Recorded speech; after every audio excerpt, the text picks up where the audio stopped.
Dezinformatat janë vdekjeprurëse, mund ta shkatrojnë të vërtetën, pothuajse si projektilet të cilat Rusia i përdor për të shkretuar Ukrainën. Dezinformimi paraqet informatë të rrejshme, e cila përhapet me qëllim për ta fshehur të vërtetën. Ky lloj i shtrembërimit të fakteve gjithmonë përmban kontekst dhe qëllim. Konteksti është në formën e narracionit, përmbajtje me mesazh të rrejshëm, e transmetuar përmes mjeteve të ndryshme të komunikimit, ndërsa qëllimi është të ndikohet në mendimin publik përmes manipulimit. Për shumë dekada, shoqëritë poroze ballkanike që kanë ngecur mes europerspektivave të shprehura në mënyrë të zëshme dhe vështrimit të fshehtë ka lindja janë viktima të shpërndarjes së dezinformatave. Cili është qëllimi i këtyre dezinformatave? Përse ballkanasit në betejat e përditshme ekzistenciale për jetë më të mirë do të kishin më shumë interes për dezinformata që kanë lidhje me agresionin ushtarak rus mbi Ukrainën. Shumë thjesht, çështjet e pasgjidhura gjeopolitike në rajon lën hapësirë për të minuar shpresat e shoqërive ballkanike për demokratizim dhe integrim euroatlantik, dhe si të tilla i bën super të kualifikuara për të qenë receptor të lajmeve të rrejshme nga qendrat e ndryshme të fuqisë. Trajektoria e pranimit dhe republikimit të dezinformatave nga Beogradi me deg lokale të qendrave mediatike ruse, siç janë Russia Today Balkans, Sputnik, Russia Beyond, është më së e qartë. Ka raste kur disa media republikojnë historian drejt për së drejti nga burimi origjinal dhe pastaj me efektin domino. E njëjta transmetohet nga një media në tjetrën, ndonjëherë edhe pa e emëruar burimin e historisë. Ekziston edhe një skemë e caktuar në llojin e dezinformatave, të cilat përhapen në rajon, siç janë kërcënimet e rrejshme për bomba nëpër shkolla, përdorimi i komuniteteve fetare për krijimin e konflikteve etnike apo të tjera. Këto storje, me qëllim apo pa kontrollim paraprak të fakteve, ripublikohen nga shumë media rajonale.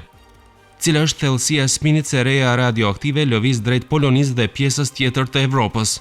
Duke cituar sekretarin e Këshillit Rus të Sigurisë Nikolaj Petrushev, mediat shtetërore ruse publikuan storje për shkatërimin e municionit me uranium të varfëruar në Ukrainë, nga i cili është krijuar re radioaktive, e cila gjoja ka lëvizur drejt Evropës perëndimore.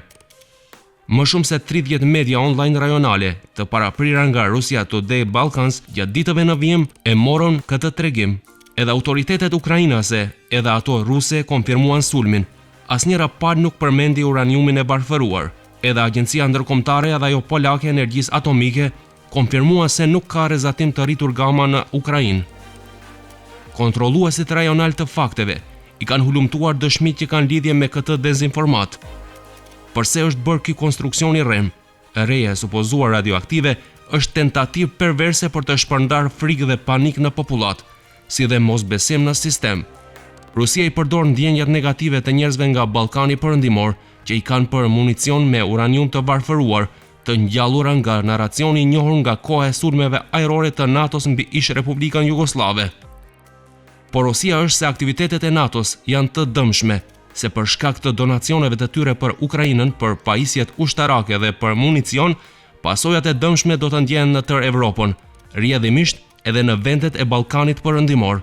Cili është qëllimi i narrativit se Byzylyku, të cilin e mban generali Zaluzhny, e ka kryqin e thyer? Pasi kryetari rus Vladimir Putin dha urdhrin për agresionin mbi Ukrainën dhe u nis drejta asaj që këmbgulse është denazifikim i vendit, narrativi për ukrainasit si të devotshmit e nazizmit dhe të simboleve naziste përhapej vazhdimisht nëpër media dhe rrjetet sociale. Portali rus i lajmeve i kontrolluar nga shteti Russia Today publikoi një artikull të titulluar "Komandanti kryesor i armatës ukrainase pozon me Byzylykun me kryqin e thyer". Në të u shfaq fotografia e generalit Zaluzhny, e cila u publikua në profilin e tij të Twitterit disa ditë më parë. Sipas faqes për kontrollimin e fakteve, Let Stories, motivet në Byzylykun e tij i ngjasojnë serisë dizajnuese, i cili shitet si Byzylyku i vikingëve, ndërsa emblema për të cilën bëhet fjalë quhet Nyja e Solomonit. Kontrolluesit e fakteve nga Ballkani e zbuluan këtë lajm të rrem. Storia e denazifikimit ndërtohet si narrativ kryesor rus, qëllimi i të cilit është të arsyetojë aktin brutal të agresionit. Nga ana tjetër, duke mbështetur Ukrainën, Evropa i mbështet nazistët, i mbështet vlerat e prishura. Vyzyliku i supozuar me kryqjen e thyer i Zaluzhin përdoret si demonstrim praktik i ekuacionit NATO-Ukrainë nazist dhe se të gjitha anëtarët apo vendet aspirant për antarësim në aleancë kanë ose mbështesin ideologji naziste për dallim nga doktrina drejt ruse si shpëtimtare e operacionit ushtarak në Ukrainë.